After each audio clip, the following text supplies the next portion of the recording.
Aujourd'hui, on va entamer notre troisième chapitre, la taxe sur la valeur ajoutée. Et dans cette semaine, on va voir deux éléments importants qui concernent le champ d'application de la taxe sur la valeur ajoutée. On va commencer par les opérations imposables et dans la vidéo qui va suivre, on va voir les opérations exonérées. L'ordre d'œuvre. Pour commencer, on va commencer par un exemple simple que vous êtes déjà censé savoir de par vos cours de comptabilité. Pour fabriquer un produit, une entreprise a engagé des achats de matières et fournitures de 1000 par exemple. Il a payé des salaires de 500.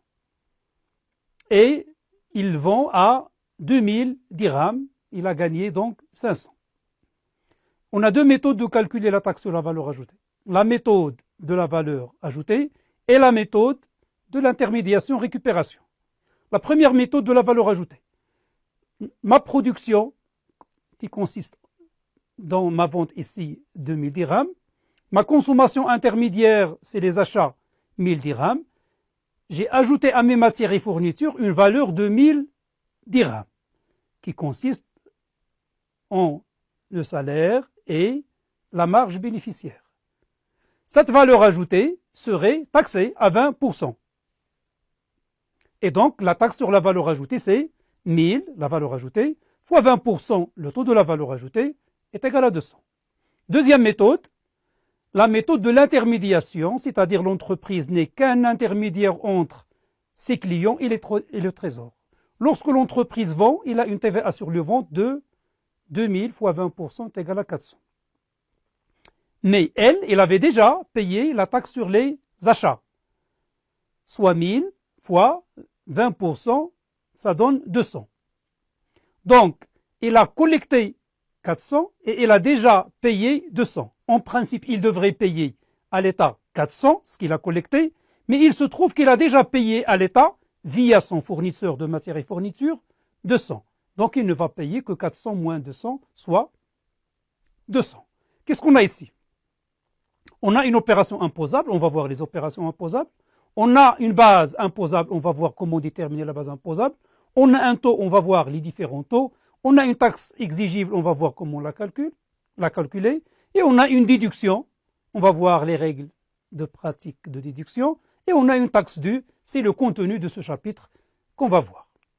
Alors commençons par le champ d'application et je vous propose un schéma simple à retenir. Le tissu économique est composé d'un certain nombre d'opérations économiques en général. Ces opérations économiques, de ces opérations, on a des opérations qui ne concernent pas la TVA, qui sont hors champ d'application de la TVA, on va voir les exemples, et on a les opérations qui entrent dans le champ d'application de TVA. Ces opérations qui entrent dans le champ d'application de la TVA sont soit des opérations qui sont exonérées de la TVA, mais ils entrent dans le champ. Pourquoi? Parce que l'année suivante, ils peuvent être assujettis à la TVA, même s'ils sont exonérés cette année. On a beaucoup d'exemples dans la TVA. Et on a bien sûr les opérations soumises à la TVA, celles qui vont constituer l'objet de cette vidéo. Alors, les opérations soumises à la TVA, c'est les opérations industrielles, les opérations commerciales et les professions libérales. Les opérations hors champ d'application, c'est principalement, je dis principalement, les activités agricoles, considérées au Maroc comme hors champ d'application de la TVA, et les activités civiles telles que la location d'un local nu non meublé.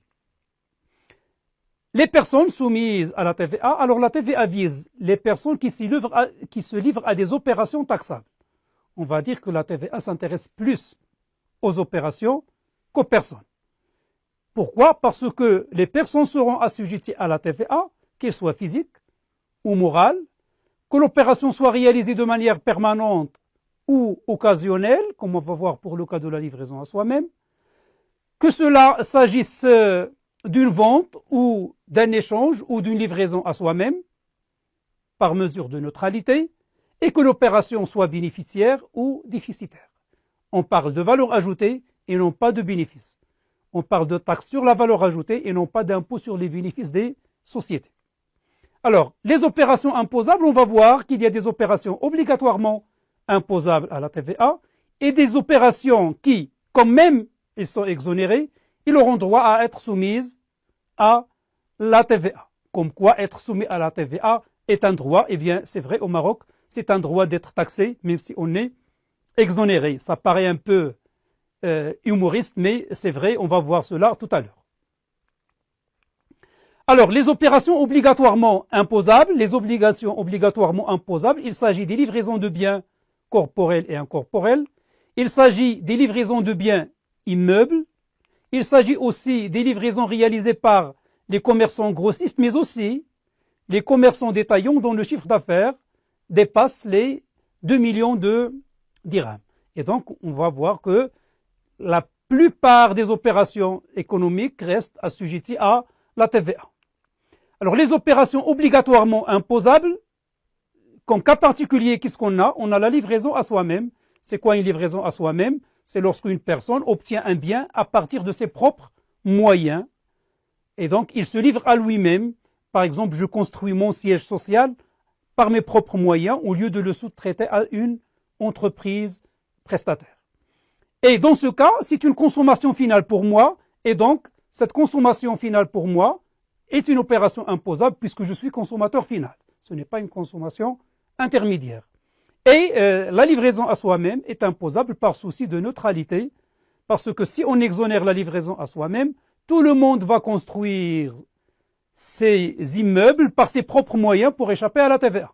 Donc, pour un souci de neutralité, même la livraison par ses propres moyens est assujettie à la TVA. On va voir comment par la suite lorsqu'on va traiter la détermination de la base imposable. Autre cas particulier, les opérations sur les biens immeubles. Il s'agit des travaux immobiliers, le fait de confier ou bien de faire des travaux pour le compte d'autrui. Il s'agit aussi des opérations de lotissement de terrain. On va voir comment déterminer la base imposable la semaine prochaine. Et les opérations de promotion immobilière, le fait d'édifier des immeubles pour les vendre en partie ou en totalité. Alors, autre cas particulier, la vente ou bien les ventes opérées par les importateurs, ce sont des opérations taxables, même si celui qui réalise l'opération est un détaillant dont le chiffre d'affaires est inférieur à 2 millions de dirhams. Toutes les importations vendues sur le territoire national sont soumises à la TVA. Il s'agit aussi des prestations de services, tels que le service d'une banque, le service d'un garage, le service d'un expert comptable, d'un notaire. Toutes les prestations de services sont soumises à la TVA. Il s'agit aussi des échanges, considérés comme une double vente et à ce titre, il est taxé à la TVA. Il s'agit aussi des ventes de biens d'occasion par les assujettis utilisateurs, mesure qui a été introduite par la loi de finances de 2015 et donc les biens d'occasion seront assujettis à la TVA dans le cadre du droit commun. Les opérations imposables par option, il s'agit de quoi? On l'a dit tout à l'heure. Il s'agit d'une opération ou bien d'une personne exonérée, mais qui peut trouver un intérêt à être assujettie à la TVA. Ne me dites pas si le monde à l'envers, on cherche à échapper à la TVA, et là on cherche à être assujetti à la TVA. Ce n'est pas le monde à l'envers, c'est des simulations fiscales qu'il faut faire, et on peut effectivement trouver un intérêt à être assujetti à la TVA. Et donc même exonéré, certaines personnes peuvent opter pour l'assujettissement à la TVA. Cette option n'est possible que pour, les exportateurs, les petits prestataires et les petits fabricants dont le chiffre d'affaires ne dépasse pas 500 000 dirhams, et les détaillants qui normalement sont exonérés parce que leur chiffre d'affaires est inférieur à 2 millions de dirhams. Alors ces personnes peuvent trouver un intérêt, on va le voir tout de suite, à être assujettis à la TVA. L'intérêt de l'option, c'est quoi? Eh bien, 3 raisons principales. D'abord, faire bénéficier les assujettis de droits de déduction de la taxe sur les achats. Si je suis exonéré et j'opte pour la TVA, je vais déduire la TVA sur mes achats, alors que lorsque j'étais exonéré, je n'avais pas le droit de déduire la TVA payée en amont. Transmettre le droit, la taxe acquittée en amont au client assujetti qui va lui aussi déduire sa TVA chez lui. Et pour les exportateurs, en plus de cela, ils ont le droit de faire des achats en suspension de la TVA en franchise de la taxe sur la valeur ajoutée. Alors, voilà pour les opérations taxables. Voilà pour les opérations taxables. Dans la vidéo suivante, on va voir les opérations exonérées de la taxe sur la valeur ajoutée. Merci.